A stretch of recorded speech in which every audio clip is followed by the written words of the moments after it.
Assalomu alaykum aziz ustozlar, aziz talabalar. Mana bugun biz 2025-yilni yakunlash hamda 2026 yangi yilni kutib olish arafasida turibmiz.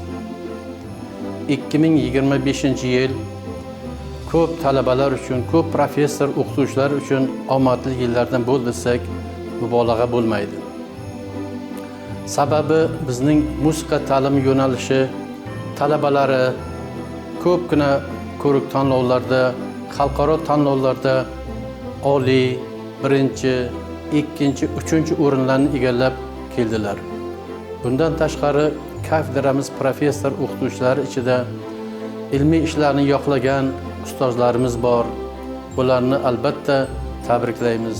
Ushbu fursatdan foydalanib Samarqand davlat pedagogika instituti butun jamoasini, talabalarini 2026-yil yangi yil bayrami bilan tabriklayman.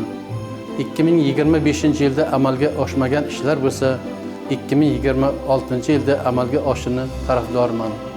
Sog' bo'linglar.